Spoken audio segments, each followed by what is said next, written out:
Hello बच्चों, गुरुकुल में आपका स्वागत है। आज हम लोग क्लास 10th के साइंस में आनुवंशिकता एवं जैव विकास चैप्टर को पढ़ने वाले हैं और इसके अंतर्गत जितने भी टॉपिक आते हैं वह सभी टॉपिक पर हम लोग विस्तार से चर्चा करेंगे। और यह चैप्टर जो है बोर्ड एग्जाम के लिए बहुत ही वीवीआई चैप्टर है और इससे क्वेश्चन आना ही आना रहता है। और इसमें से कुछ टॉपिक ऐसे हैं जो आपको एग्जाम में रहेंगे ही, तो उस टॉपिक का जिक्र जो है आपको हम बीच बीच में कर देंगे कि कौन कौन टॉपिक जो है वीवीआई है और एग्जाम में ज़्यादा करके आते हैं। तो चलिए, आनुवंशिकता क्या होता है इसके बारे में हम लोग पढ़ेंगे। तो आनुवंशिकता जो है, जिसको जेनेटिक्स या इनहेरिटेंस भी कहा जाता है, तो आनुवंशिकता को समझने से पहले आनुवंशिक लक्षण के बारे में पढ़ेंगे। कुछ लक्षण ऐसे हो जाते हैं जो पीढ़ी दर क्या होते हैं, पीढ़ी आते रहते हैं। माँ बाप का गुण जो है बच्चों में आता है, तो वे लक्षण जो पीढ़ी दर पीढ़ी जो है स्थानांतरित होते हैं उन्हें आनुवंशिक लक्षण कहा जाता है। ठीक है, आनुवंशिक गुण और आनुवंशिक लक्षण थोड़ा सा अंतर है। जो माँ बाप का जो लक्षण होता है, जो एक पीढ़ी दर पीढ़ी चलते रहता है, उसी को हम आनुवंशिक लक्षण कहते हैं। और जब यही आनुवंशिक लक्षण एक पीढ़ी से दूसरी पीढ़ी में माता पिता के जो लक्षण हैं के लक्षणों के स्थानांतरण को आनुवंशिकता कहा जाता है। आनुवंशिकता के जो पिता हैं ग्रेगर जॉन मेंडल हैं। आनुवंशिकता के बारे में सबसे पहला जो जिक्र किए हैं ग्रेगर जॉन मेंडल। तो ग्रेगर जॉन मेंडल कौन है? तो आनुवंशिकता के बारे में सर्वप्रथम जानकारी देने वाले ऑस्ट्रिया का जो निवासी हैं, या ऑस्ट्रिया का रहने वाला ग्रेगर जॉन मेंडल। और इन्होंने आनुवंशिकता के बारे में पहली बार चर्चा जो है किए थे, जिसका कह सकते हैं आनुवंशिकता के बारे में। तो आनुवंशिकता का विस्तार रूप से चर्चा जो है ये मटर के पौधे पर किए थे। अब मटर के पौधे को क्यों लिए थे ये आपको हम समझाएंगे। तो इसी के चलते इनको जेनेटिक्स ऑफ फादर कहा जाता है। अब इसमें एक है कि आनुवंशिकता में मेंडल का क्या योगदान है। ठीक है, तो मेंडल क्या है? पहला वैज्ञानिक था जिन्होंने आनुवंशिकता की प्रक्रिया को समझाने के लिए मटर के पौधे का पर प्रयोग करते हुए प्रत्येक पीढ़ी के एक एक पौधे द्वारा प्रदर्शित लक्षणों का रिकॉर्ड रखा और उसकी गणना की।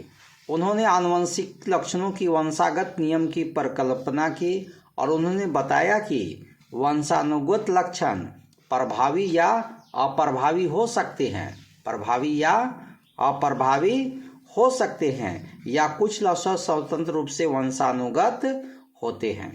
तो अब है कि प्रभावी लक्षण मतलब क्या होता है? माँ बाप का गुण जब अगला पीढ़ी में देखा गया तो वह प्रभावी लक्षण हो गया, और माँ बाप का गुण जो है अगला पीढ़ी में नहीं देखा रहा है तो अप्रभावी लक्षण हो गया। तो यही है प्रभावी और अप्रभावी। और कुछ लक्षण ऐसे होते हैं जो स्वतंत्र रूप से वंशानुगत होते हैं। तो इसी के आधार पर मेंडल जो है कुछ नियम दिया है, उस नियम को भी हम लोग यहाँ पर चर्चा करेंगे। तो अब सबसे पहले है कि प्रभावी लक्षण होता क्या है। तो ऐसे तो आपको हम बता दिए कि माता पिता के वे वंशानुगत लक्षण जो संतान में दिखाई देते हैं उन्हें प्रभावी लक्षण कहा जाता है।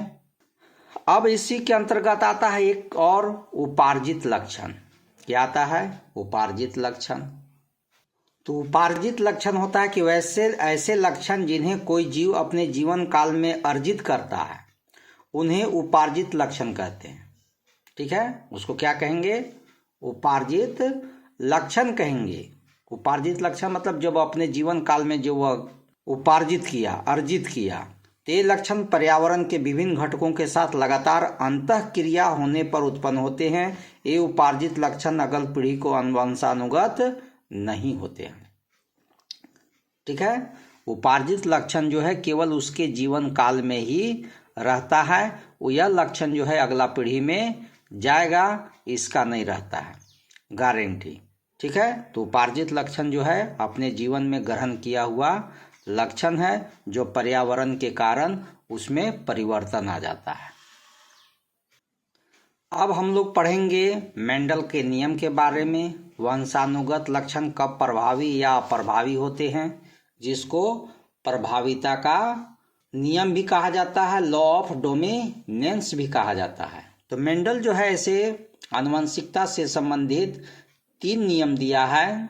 ठीक है, पहला जो है आनुवंशिकता से संबंधित 3 नियम दिया है, जिसमें से आपके बुक में 2 नियम का चर्चा है, जिसमें एक नियम है प्रभाविता के नियम। ऐसे उसका तीनों नियम जो है, तीनों नियम जैसे प्रभाविता का नियम है, पृथक्करण का नियम है और स्वतंत्र अपव्यूहन का नियम है। लेकिन इसमें से केवल 2 गो जो नियम है, एक प्रभाविता के नियम जो एकल संकरण वाले जीवों के साथ होता है, और दूसरा जो है स्वतंत्र अपव्यूहन का नियम, लॉ ऑफ इंडिपेंडेंट असॉर्टमेंट कहा जाता है उसको। यही 2 नियम को आपका बुक में जिक्र किया है और यह 2 नियम के बारे में आपसे हम चर्चा भी करेंगे। तो इसमें जो पहला नियम है मेंडल का दिया हुआ, वह है प्रभाविता का नियम। इस नियम के अनुसार क्या कहता है कि मेंडल ने आनुवंशिकता की प्रक्रिया को समझाने के लिए मटर के पौधों पर प्रयोग किया। उसने मटर के पौधों की 2 प्रजाति, लंबे पौधे और बौने पौधे, ठीक है, लंबे पौधे को टीटी और बौने पौधे को स्मॉल टीटी से लिया गया है, ठीक है। अब मटर के लंबे पौधे जो टीटी हैं तथा बौने पौधे जो स्मॉल टीटी हैं के बीच स्वपरागन द्वारा उत्पन्न जो पौधे हुए, दोनों के बीच क्रॉस कराया गया और क्रॉस कराने से जो पौधे उत्पन्न हुए F1 पीढ़ी में, वह सभी पौधे लंबे थे, कैपिटल टी और स्मॉल टी पाए गए। कैसे पाए गए अभी तुरंत उसका एक्सप्लेन करके समझाएंगे। लेकिन जब यही F2 पीढ़ी में यह जो पौधे F1 में मिले थे, टी टी और कैपिटल टी स्मॉल टी, वो पौधों का फिर जब स्वपरागन कराया गया तो उत्पन्न पौधे में से 3/4 लंबे पौधे मिले तथा 1/4 मतलब 4 पौधा में से 1 पौधा बौना पौधा मिला और 3 पौधे जो है लंबे या बहुत लंबे मिले। तो इस प्रयोग से मेंडल ने निष्कर्ष निकाला कि जीव के लक्षण प्रभावी या अप्रभावी हो सकते हैं, ठीक है। क्योंकि देखिए पहला पीढ़ी में बौना पौधा का लक्षण समाप्त हो चुका था, बौना पौधा का लक्षण नहीं था, तो इसलिए लंबा पौधा का ही लक्षण था, इसलिए लंबा पौधा का लक्षण प्रभावी हो गया और बौना पौधा का लक्षण अप्रभावी हुआ। लेकिन जब F2 पीढ़ी में जब हम उसको संकरण कराए तो लंबा पौधा बौना पौधा दोनों का गुण प्रकट हो गया। तो इसमें क्या हुआ, बड़ा टीटी बड़ा पौधा है, स्मॉल टीटी बौना पौधा है। तो ये जो बड़ा पौधा का लक्षण और छोटा पौधा का लक्षण, ये दोनों के बीच जब क्रॉस कराया गया तो सभी जो पौधे मिले वह लंबे पौधे थे F1 पीढ़ी में। कौन पीढ़ी में? F1 पीढ़ी में।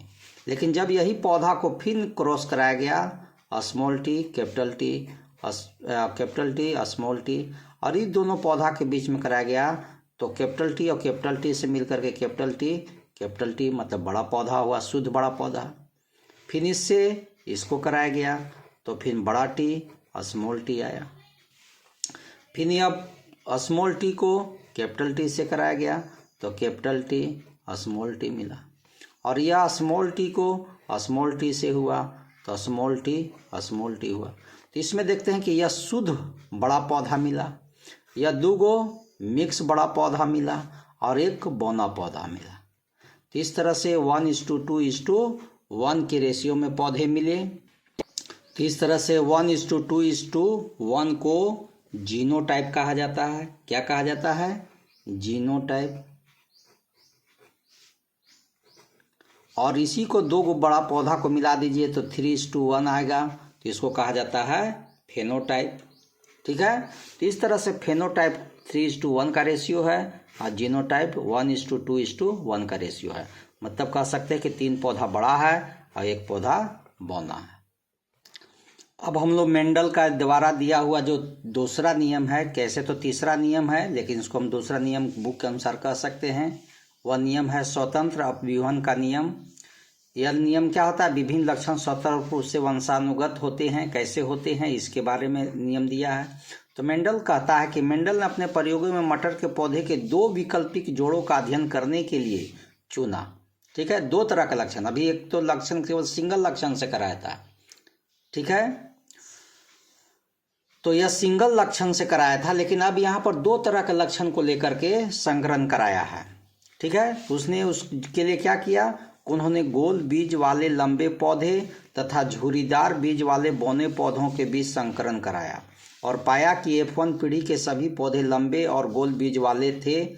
अतः 2 तरह का लक्षण लिया है, एक है कि गोल बीज और लंबे पौधे, दूसरा है झुर्रीदार बीज और बौना पौधा है और उसके बीच संकरण कराया।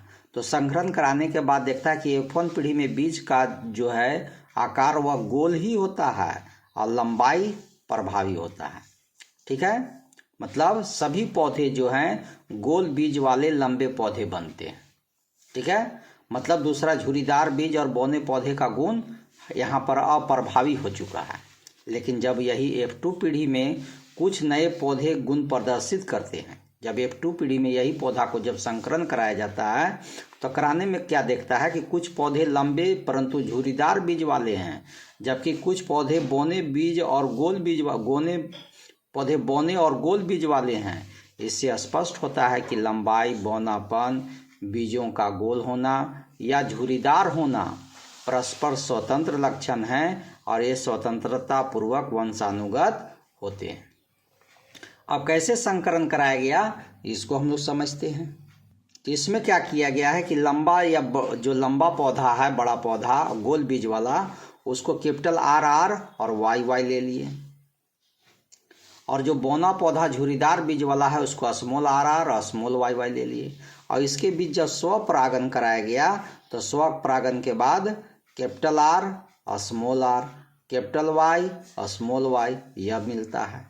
और यह F1 पीढ़ी के जितने भी पौधे, कैपिटल R मतलब लंबा पौधा हो गया, कैपिटल Y मिल गया मतलब गोल बीज वाला हो गया।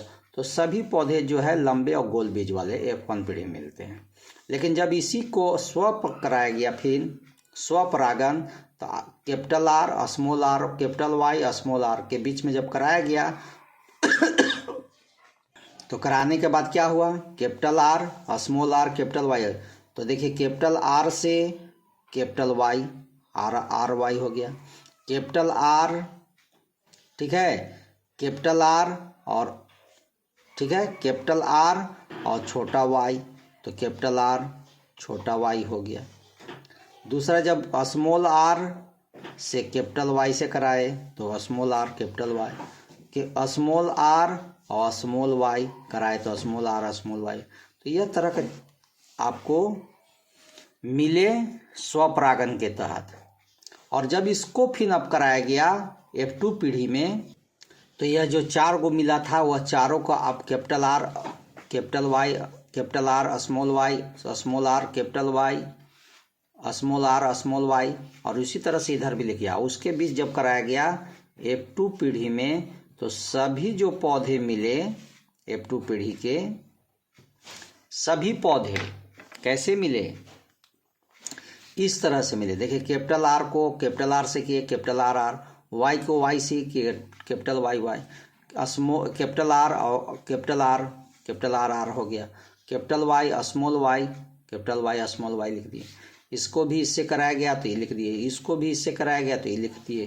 कैपिटल R को कैपिटल R से किए तो कैपिटल RR, कैपिटल Y और स्मॉल y है तो कैपिटल Y स्मॉल y है। फिर इसको इससे करा के यहाँ लिख दिए, फिर इससे इसे क्रॉस करा के यहाँ लिख दिए, इससे इसे क्रॉस करा के यहाँ लिख दिए।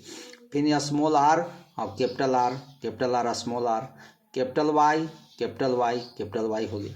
इसको भी इससे करा के यहाँ लिख दिए, इसको भी इससे करा के यहाँ लिख दिए, इसको भी इससे करा के यहाँ लिख दिए, इसको भी इससे करा के यहाँ भर दिए, इसको भी इससे करा कर क्रॉस करा के यहाँ लिख दिए, इसको भी इससे करा के लिख दिए। स्मॉल r को स्मॉल r से किए तो स्मॉल r आ गया, कैपिटल स्मॉल y को स्मॉल y से किया स्मॉल y आ गया। तो इस तरह से यह क्या हो गया, शुद्ध पौधा बना, शुद्ध बौना पौधा बना, बौना और झुर्रीदार पौधा मिला। तो इसमें देखिए कैपिटल R और कैपिटल Y वाला 9 गो पौधा है।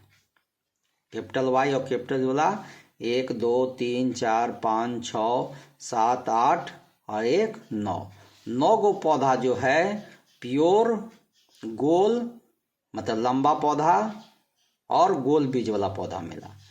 3 गो पौधा ऐसा मिला जो लंबा पौधा तो है लेकिन झुर्रीदार बीज वाला है, और 3 गो पौधा ऐसा मिला कि बौना है लेकिन गोल बीज वाला है, और 1 पौधा ऐसा मिला जो क्या है, झुर्रीदार भी है और बौना पौधा है, मतलब बौना पौधा झुर्रीदार बीज वाला है। तो इसको हम लोग क्या कहते हैं, इसको कहते हैं फिनोटाइप। इसको क्या कहेंगे, फिनोटाइप। लेकिन जब इसी का करेंगे तो देखिए एक जो है एकदम प्योर है, इसलिए एक पौधा एकदम प्योर हो गया। उसी तरह से 2:1:2 2:4:2 है ना, 1:2:1 के रूप में आपको जो मिलेगा वह जीनोटाइप हो जाएगा। मतलब कुछ ना कुछ जीन में अंतर आ जाता है, लेकिन आपको उसको कंक्लूजन के रूप में देखिएगा, ठीक है। फिनोटाइप के रूप में तो 9:2 3:3:1 के रूप में आता है। मतलब 9 और 3 12 और 3 15 1 16 तरह के पौधे जो बनते हैं वह 4 किस्म के बनते हैं। तो हम लोग इसके बारे में आज इतना ही समाप्त करते हैं। अगला वीडियो, इसी चैप्टर का अगला वीडियो में हम लोग फिर मिलेंगे, जिसमें जीन के बारे में, डीएनए की सब के बारे में और लैंगिक लक्षणों के बारे में पढ़ेंगे। तो चलते हैं हम लोग, अगला वीडियो में फिर मुलाकात होगी। तब तक के लिए जय हिंद, जय भारत।